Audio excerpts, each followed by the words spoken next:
السلام عليكم ورحمة الله وبركاته. ازيكم يا شباب؟ عاملين ايه؟ يا رب تكونوا بخير. احنا كنا واقفين الفيديو اللي فات عند الباترن ان هو في وش النعل من تحت. طيب احنا كده خلصناه تمام. دلوقتي هندخل على المرحلة اللي بعدها. في الفيديو ده هنشرح ازاي نعمل البروز اللي ظاهر في الكروكس من هنا. واخد بالك؟ هنا هتلاقي فيه قطعة كأنها بارزة لبره وعليها زي نظام بابلز كده. دي اللي احنا هنشرح البروز ده بيتعمل ازاي، وبعدين نشرح البابلز بيتعمل ازاي. نفس الفكرة في الجزء اللي تحت اللي هو هنا. تمام. الفتحات دي هيكون ليها دور تاني. طيب نبدأ على طول. الشغل كله هيكون في وش الكروكس. شيفت دي هنكرره. تمام. وبعدين ندوس سلاش، تلاقي النسخة الجديدة لونها متغير. طيب اللي هنعمله ايه دلوقتي؟ احنا محتاجين الريفرنس برضو. تمام. دوس سلاش تاني. احنا في الأول عاملين له سيلكت. تمام. حاول تحافظ على السيلكت اللي انت عامله، وزود على السيلكشن الريفرنس، ودوس سلاش تاني عشان يخفي كل حاجة ويسيب لنا دول بس. طيب هنبص من هنا، نظهر بس الشورت كات. تمام. اللي هنعمله ايه دلوقتي؟ نظهر واير فريم واحنا جوه الايديت مود. هنقطع الوش الكروكس ده بحيث ان احنا ناخد منها الجزء ده بس، ونفس الفكرة تحت. تمام. طيب عشان نقطع الشكل ده نعمل سيلكت الاول. سيلكت للوش كله. ايه هيعمل سيلكت لكل حاجة. دلوقتي هنروح على أداة اسمها النايف. من هنا، هي دي، من هنا اضغط واسحب. هتلاقي اللي هنا البيسكت، الأداة التانية من النايف. تمام. هناخد دي واحنا عاملين سيلكت، هندوسه كليك واحنا بره ونسحب. بص هتلاقي خط ظهر معاك كده. تمام. عايز تتحكم فيه اكتر، دوس بسبيس من الكيبورد، يقدر يتحكم معاك في الخط. تمام. هنفضل نجرب فيه كده مثلا لحد كده مثلا. ده القطع من هنا. تمام. ونسيب بقى الماوس. خلاص كده هو قطع الشكل بتاعنا. سيلكت تاني A، وهنعمل القطع من فوق. نفس الفكرة. حاول تخلي القطعة مظبوطة. تمام كده مثلا. تمام كده احنا قطعنا قطع هنا وقطع هنا عشان خاطر احنا محتاجين الشريط اللي في النص ده بس. تمام. دلوقتي احنا قطعنا خلاص. قبل ما تعمل اي حاجة اتأكد ان انت مش ماسك أداة اللي احنا كنا شغالين بيها. حدد الأداة بتاعة السلكت الأول عشان ما تعملكش أي مشاكل، واضغط كليك بره في أي حتة. تمام. دلوقتي احنا عاوزين نحدد الجزء اللي اتقطع جوه ده. هندوس سي. تمام. سي أداة بتعمل سيلكت، هي زي برش كده برضه، تقدر تكبرها وتصغرها بالسكرول. تمام. نعملها كده. خد بالك لما بتدوس سي ما تقدرش تتحرك. هي الأداة دي بس وقت لما تفعلها هي بتشتغل معاك عشان السلكت. فاحنا اللي احنا عاوزينه منها ان احنا نعمل سلكت. تمام كده هو بيعمل كده سلكت. تمام. بيعمل سلكت للفيسز. تمام. كده احنا عاوزين الشريط اللي احنا قطعنا ده لحد هنا كده. حاول تمشي على الشكل اللي احنا عاوزينه بالظبط، اللي هو الشريط اللي احنا عاوزينه ده. دوس. بص وانت مفعل أداة السلكت بحرف السي مش هتقدر تتحرك زي ما قلت لك، بس دوس انتر عشان تقفل الأداة. كده تقدر تتحرك. تمام. دلوقتي ندوس سي تاني ونبدأ ايه نشوف الأجزاء اللي ما اتحددتش معانا. هنا مثلا ده وده. انتر عشان تقدر تتحرك. نمشي واحدة واحدة كده. نشوف مثلا هنا ندوس سي ونمسك كده وبعدين انتر. نفس الفكرة. ده بره السلكت مش محتاجين، ده جوه. سي. تمام. وهنا برضو سي ونسلكت دوت. نفس الفكرة هنا. خلاص انتر. كده احنا حددنا الجزء اللي احنا عاوزينه. حددناه هنا والناحية التانية. لو لفيت حوالين الشكل بص هتلاقي ان انت عملت سلكت للشريط ده كله. تمام. بعد كده هنعمل كنترول اي عشان يعمل انفيرت للسلكشن ده. كنترول اي عكس كده السلكشن. دلوقتي الجزء اللي احنا عاملينه سلكت ده هنحذفه. اكس فيسز. هيتبقى معاك الشكل ده اللي احنا عاوزينه. اظهر السوليد. بالظبط ده اللي احنا عاوزينه. اضغط سلاش. دلوقتي الشكل بتاعك محتاجين بس نشوف هنعمل فيه ايه. هنمسك وش الكروكس برضو وندوس سلاش. دلوقتي هنمسك الشريط اللي احنا ضفناه، اخفي ده ودوس اتش عشان تخفيه. دلوقتي امسك الشكل ده عشان نظبطه. طيب اللي هنعمله ايه دلوقتي؟ زي ما انت شايف كده شكله بايظ، محتاج يتظبط. طيب عشان نظبطه هندخل edit mode، نحدد اللوب اللي بره، الحرف بتاعه بس اللي بره. نحدد الأداة، نفعل الأداة المسؤولة عن تحديد الإيدج عشان نحدد الحواف اللي بره. Alt وكليك هيحدد لك الجزء اللي هنا، الحواف اللي هنا. ممكن تظهر الواير فريم عشان تشوف كده التحديد هنا تمام.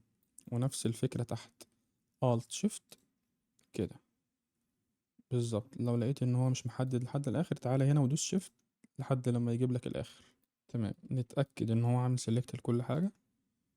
وهناخد الحواف دي برضو معانا، Alt Shift عشان يجيب لنا اللفة كلها.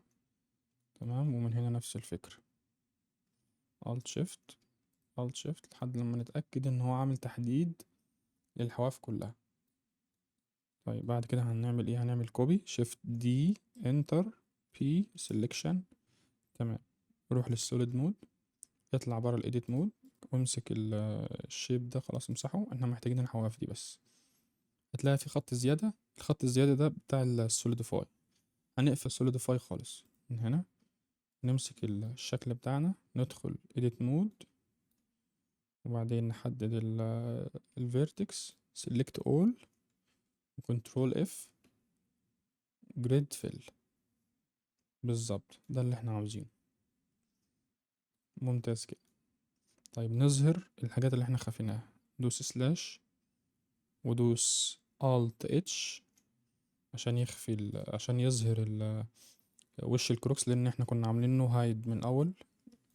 تمام، دلوقتي امسك الشريط ده وضيف له سوليديفاي من هنا. سوليديفاي، زود السوليديفاي خليه لبره زي كده. تقدر تبص من هنا عشان ايه، يعني تقريبا تقدر تحدد الزيادة البروز ده كام مثلا كده. دلوقتي اعمل له subdivision كنترول 2. هو واخد اصلا subdivision ولا ايه؟ لا مش هو واخد فعلا. طيب خلي السوليديفاي فوق. تمام تمام تمام. بعد ما خلينا السوليديفاي فوق نبص من هنا، ندوس كليك يمين شيد سموث. دلوقتي قرب كده عشان تشوف التفاصيل. زود السوليديفاي كده مثلا. تمام، يبقى احنا كده عملنا الحزام اللي هو فوق هنا. طيب في شوية مشاكل هنا هتلاقيها، زي مثلا التعرجات اللي هنا دي. عشان نظبطها ندخل edit mode، نخفي كل حاجة، نظهر بس الشريط. تمام، نروح واير فريم. طيب المشاكل اللي بره هي ليه؟ لان التوبولوجي هنا مش مظبوط اوي. يعني شايفين الخط ده اللي هو اللوب ده مايل، الميلان ده هو اللي بيعمل معانا مشكلة. خلينا مثلا هنا نشوف المشكلة اللي كانت هنا. اظهر السوليد وبعدين اطلع بره شوف ايوه شوف المشكلة هنا مثلا. شايف المشكلة اللي هي يعني تقريبا في اجزاء مش ماشية ناعمة كده. الاجزاء اللي مش ماشية ناعمة دي سببها، روح edit مود، اظهر الواير فريم. سببها ان اللوب ده واخد ميلان. احنا اللي احنا هنعمله ان احنا نوحد المسافات بينهم. مش لازم كلهم، مثلا هنا الجزء ده نمسك الفيرتكس دي جي كده مثلا، تخلي المسافات اللي هنا على يمينه زي على شماله. نفس الفكرة جي، خد بالك لازم تدوس جي. تمام، اعتقد زي الفل كده. هنا مثلا ده كده عامل مشكلة، فحد دوت جي حد هنا جي كده من شوية هنا كده مثلا. تمام، ممكن لو لقيت حاجة زي كده انت تظبطها برضو جي. نفس الفكرة نفس الفكرة. تمام، وهنا برضو نفس الكلام. تمام، هنا مثلا اللوب ده واخد زاوية جي كده، من هنا جي. تمام، هنا نفس الكلام جي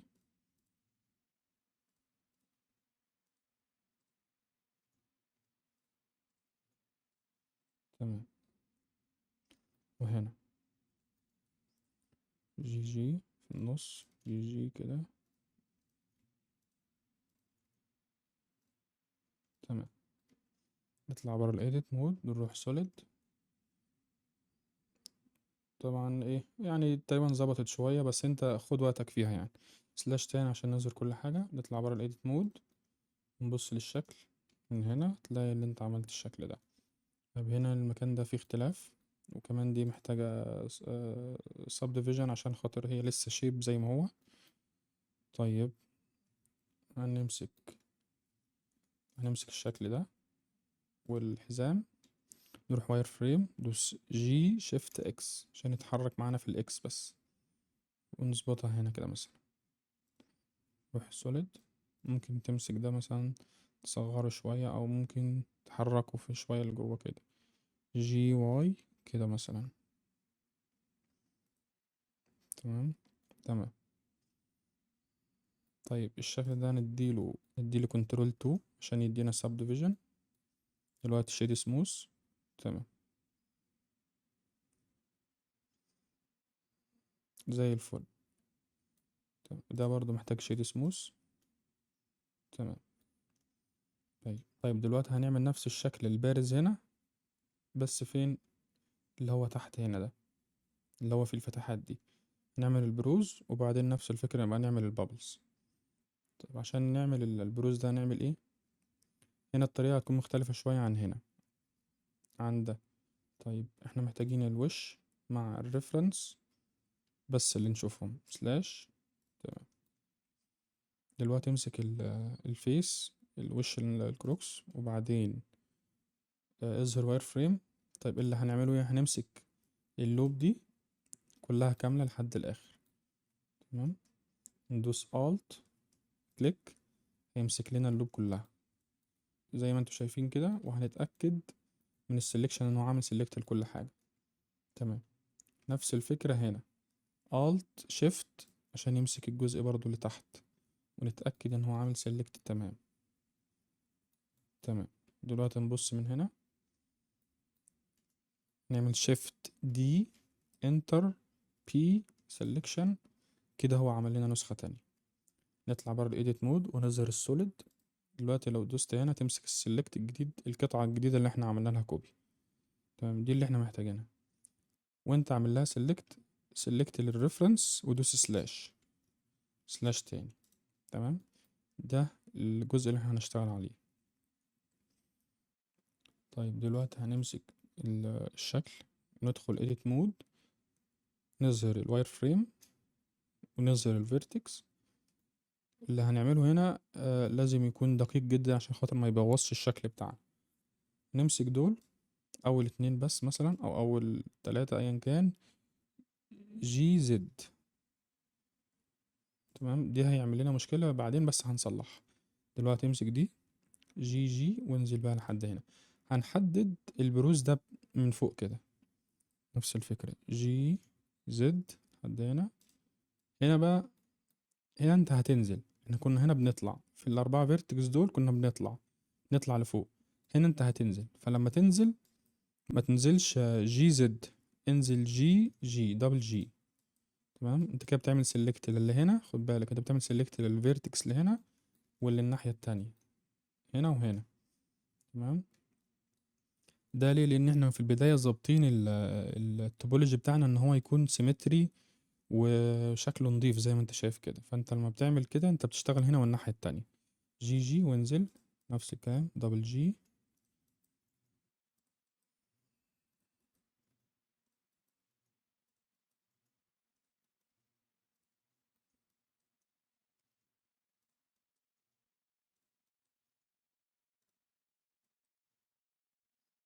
طيب احنا كده، دي لو نزلناها هتخبط في دي، هننزل دي تحت جي جي كده. هنا مثلا خلي اللوب دي ما تنزلش في الفتحات دي. تمام. هنمسك دي جي جي كده فوق. تمام. خلي دول على نفس المستوى كده.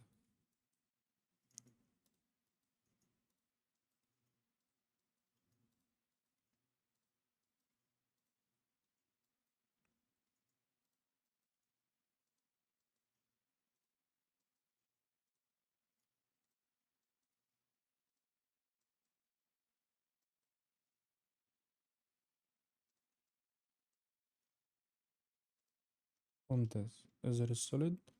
تمام، مفيش اي مشاكل. طيب نكمل.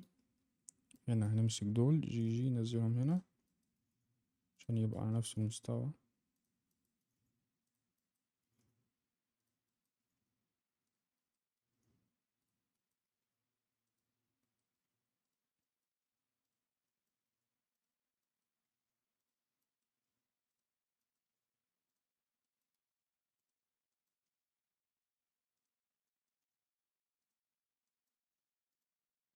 طيب نرجع نكمل هنا جي جي.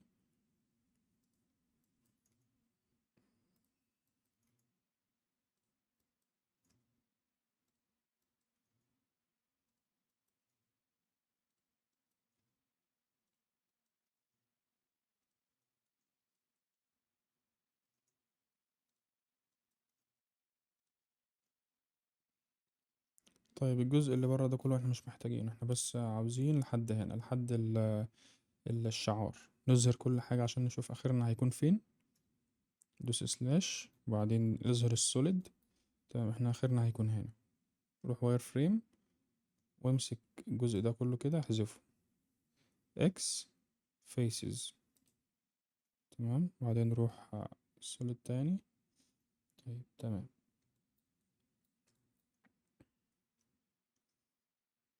حلو، دلوقتي هنمسك الشكل اللي احنا ضفناه. طيب ونظبط السوليديفاي بتاعه لبره كده، ونطلعه لبره بقى كده. حاجة بسيطة خالص، بس خد بالك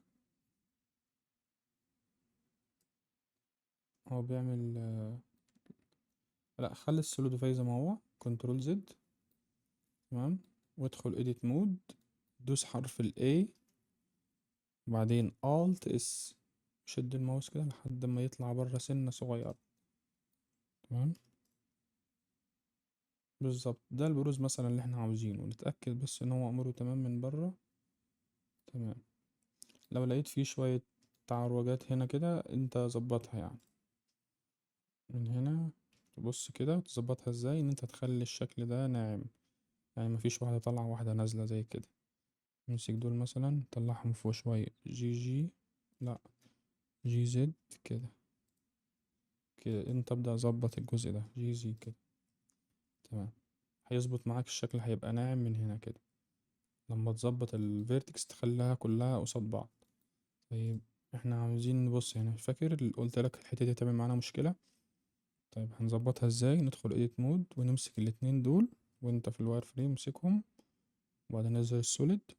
دلوقتي حركهم في الواي، جي واي كده.